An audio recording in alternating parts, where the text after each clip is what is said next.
Hallo et bienvenue à bord, je suis le capitaine Steffi Wolf et je vous embarque aujourd'hui pour une nouvelle vidéo. Et cette vidéo sera un book haul. Alors ça fait un petit moment que j'en ai pas fait. Je voulais en faire en mode format court, alors principalement pour Instagram parce que j'achète plus trop de bouquins. Sauf que bien évidemment ça n'a pas du tout été le cas en mai. Et c'est pourquoi en fait je vais vous parler du mois d'avril qui ressemblait plus à un no-buy. Bon, un no-buy en mode Steffi, hein, donc un no-buy où on achète quand même. Et le mois de mai, où là, on sort complètement du no-buy, on explose tout, et voilà. Donc, c'est parti, je vous présente tout ça. Alors, en avril, donc, je me suis baladée à un moment donné à Cultura, on m'a proposé d'y aller, moi j'ai dit bah oui, allons-y, c'est parti. Et j'ai cherché principalement un bouquin que j'ai mis 3 plombes à trouver, et il s'agit de La Guilde des Ombres, le tome 1, Le Don de Mort aux éditions Pocket, donc de Anatrice, dont on entend énormément parler pour peu qu'on aille un peu fureter sur la chaîne de Johanna de la Citadelle de mes lectures. Donc en fait tout ce que je sais sur ce roman c'est qu'elle l'a adoré, que c'est de la dark fantasy et qu'a priori ça devrait me plaire. Alors j'avais très peur de ça parce que alors ça, c'est paru chez Plume Blanche, et à chaque tome, en fait, vous avez deux parties, et ça me faisait énormément peur, parce que c'est écrit tout petit, que c'est des gros pavés, et qu'à chaque fois, c'est que la moitié d'un tome. Et donc je me suis dit, bah c'est bon, j'ai tout le tome 1. Ouais, sauf que Johanna m'a dit, fais gaffe, en fait, c'est que la partie 1 du tome 1. Mais bon, quoi qu'il en soit, il était pas très cher, j'ai fini par le trouver, je me suis dit, je suis venue pour ça, je le prends. Alors ensuite, bien sûr, quand je vais chez Cultura, il est rare que je sorte avec un seul livre, hein, ou avec un seul truc. Des fois, je sors sans rien, mais généralement, ces fois-là, j'ai ma fille. Voilà. Et là, je l'avais pas, et du coup, après avoir trouvé La Guilde des Ombres, vu que j'en achetais un, je me suis dit, allez, c'est bon, prends-en un deuxième. Il y en avait plein que je voulais prendre, mais j'en ai pris un deuxième, et c'est Sorcière des Ombres, paru aux éditions Echo, que je ne connais absolument pas, de Pascaline Nolo, dont j'ai lu sur l'écorchure de tes mots, qui m'avait énormément plu. Donc j'adore cette plume, mais je la connais pas en fantastique. Là, je vais la découvrir. On est avec une jeune fille à qui ses parents payent un stage de théâtre pour qu'elle lutte contre sa timidité. Et elle va se révéler être une sorcière ou quelque chose comme ça, ou en tout cas avoir affaire avec des sorcières. On vous marque derrière en hashtag fantastique et thriller, donc on va voir un petit peu ce que ça donne. Et puis une petite phrase d'accroche à la fin. Un récit envoûtant dans lequel les jeux d'ombre peuvent s'avérer des plus dangereux. Donc moi, entre la plume de l'autrice, cette couverture moyennement, les sorcières, les ombres, tout ça, je me suis dit, je le prends. Il y en avait plein d'autres que je voulais prendre, mais je n'ai pris que ces deux-là. Et du coup, c'est déjà tout pour le mois d'avril. Vous voyez, on était presque en no-buy. Bon, évidemment, arrive maintenant le mois de mai. Alors le tout premier livre dont j'ai fait l'acquisition en mai, c'est Ardian Vulpea, L'île aux serpents, donc c'est le tome 1 de Mehdi Morion, aux éditions lui-même, puisque c'est de l'auto-édition. Et je ne l'ai pas acheté, celui-ci il m'a été offert gentiment par Philippe. Si tu passes par ici, je sais que tu regardes les vidéos, je te remercie encore pour ton cadeau. Donc pourquoi est-ce que Philippe m'a offert gentiment ce roman? Déjà parce que c'est quelqu'un de sympa, et ensuite parce qu'il s'agit là de pirates, et que donc mon premier roman parlant de pirates, de malédictions, etc., il s'est dit que celui-ci pouvait me plaire, d'autant plus que je suis sur l'écriture d'une suite de mon roman de fantasy pirate, donc évidemment on est là-dedans. Alors ici c'est pas, il me semble que, si voilà, une piraterie fantasy, donc on est clairement dans, dans le même genre. On a l'île aux serpents, moi chez moi c'était l'île aux brumes, donc ça peut potentiellement me parler, me rappeler des choses ou m'inviter à l'écriture de mon propre roman. Donc, why not, on y va. Alors ensuite, je vous les montre pas dans l'ordre pour la bonne et simple raison que le deuxième livre dont j'ai fait l'acquisition le même jour que Adrienne Vulpea, c'est celui-ci, et il tient les autres en fait. Donc voilà. Donc le deuxième livre dont je vais vous parler, et il est le début d'une série énorme dont j'ai fait l'acquisition lors pas du tout, du salon Romance Fever à côté de Montpellier, à Vendargues. Il s'agit donc de La Citadelle des Brumes, le tome 1, Le Gardien des Brumes, chez Alter Real, et c'est par Eva de Kerlin. Et Eva de Kerlin, c'est une autrice qui écrit davantage de romances, alors principalement de la romance, de la new romance, etc., si j'ai tout bien compris. mais elle a aussi écrit quelques petites œuvres de fantasy, dont une qui est parue il n'y a pas très très longtemps, cette année je crois en février, la dernière des Valkyries, qui me dit énormément mais dont la couverture est pourrie. Enfin moi je l'aime pas du tout, c'est aussi chez Alter Real mais pour une fois j'aime pas leur couverture. Bref, celle-ci j'aime beaucoup la couverture, on y parle de brume, on y parle de Atlantis, donc enfin voilà. Il y a une histoire d'amour, il y a le mage Merlin, ça s'appuie sur des mythes celtiques. Je me suis dit, il me le faut. Il me fallait un livre de cette autrice parce que j'ai vraiment envie de découvrir sa plume. Elle est super sympa. On a passé 2 secondes à se parler jusqu'à ce que je me dise, enfin non, jusqu'à ce qu'elle me dise tu. Et puis ensuite, on a tout de suite sympathisé. Je savais que j'allais partir avec un de ses bouquins. Et j'étais quasiment sûre que ce serait La Citadelle des Brumes. Et bah, preuve en est, j'avais raison. Voilà. Et donc j'ai vraiment très hâte de le lire. Je sais pas quand, mais bon, c'est comme tous les livres que j'achète. Hein, déjà, je les achète, mais je sais pas quand je vais les lire. Ensuite, il y a eu un petit craquage qui n'était pas prévu. Je suis allée voir des copines et alors parce que je devais me faire dédicacer celui-ci dont je vous parle tout à l'heure, et à côté il y avait une autre copine et elle avait des bouquins de chez MXM et moi je trouve les bouquins MXM un petit peu trop chers. Donc je lui dis bah écoute moi ceux-là ils me disent bien, en plus j'adore les couves et tout, et puis les titres, mais je te les prendrai en e-book plutôt, désolée, parce que je trouve les bouquins MXM trop chers. Et là elle me dit mais non, regarde, 17 €. 17 € pour Mise en bouche, donc le premier tome de Mélodie Max, où on y retrouve une démone de la gourmandise. Et franchement, déjà, j'adore les titres parce qu'ils ont à chaque fois un rapport avec la nourriture, bien sûr, démone de la gourmandise. Et on a à chaque fois ici un petit... alors ici c'est des sushis, et puis sur les autres tomes c'est autre chose. Et j'ai vraiment hâte de découvrir ça parce que c'est de l'urban fantasy que j'aime beaucoup et qu'on a une héroïne démone, donc une héroïne qui normalement ne devrait pas être une héroïne. Voilà. Donc j'ai vraiment très hâte de le découvrir. Je vous lis simplement le début. La démone de la gourmandise est une vraie douceur, du moins jusqu'à ce que la moutarde lui monte au nez. Et j'ai vu aussi à l'intérieur, il y a plein de petites citations de publicités culinaires, non, publicités de choses à manger. Par exemple, là, je tombe sur le chapitre 12. Non, celui-là, il est nul. Donc plutôt le chapitre 8, enfin non c'est pas qu'il était nul le chapitre 12 mais voilà, disons qu'il est moins connu, je pense que le chapitre 8 est clairement beaucoup plus connu pour rugir de plaisir. Slogan publicitaire pour une marque de céréales, on se demande tous laquelle, voilà. Bref, j'adore l'idée et je me suis dit c'est bon, Banco il est qu'à 17 €, c'est même pas 20 €. Il y avait plein d'autrices que finalement je ne pouvais pas voir, du coup bah j'ai pris à Mélodie le premier tome. Voilà. Ensuite, donc toujours lors de ce salon Romance Fever, j'ai découvert une nouvelle maison d'édition qui est la maison d'édition, les éditions du Caméléon. Et en fait, j'ai adoré leurs éditions parce que les livres sont magnifiques à l'intérieur en fait.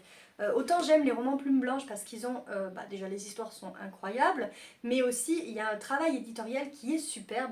Et autant chez Édition Caméléon, j'ai retrouvé un petit peu cette patte, la finition de l'objet livre que je trouve très bien. Et donc il a fallu que je me décide pour un seul quand même parce que j'étais pas là pour tout dépenser. Enfin disons que j'avais un budget, voilà, et que j'ai pas dépassé le budget. Bon, il était énorme. Et donc j'ai pris Aquilon, le premier tome, Naufrage.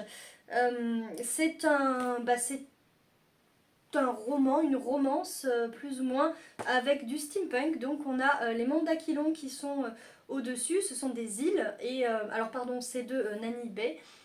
Donc ce sont des îles qui existent au-dessus et a priori tout le monde habite sur ces îles et tout se passe bien dans le meilleur des mondes. Vous avez des rails entre les deux, des ballons, etc. Pour passer d'un archipel à l'autre, etc. Sauf qu'un jour notre héroïne va tomber de cet archipel et se retrouver sur la terre ferme.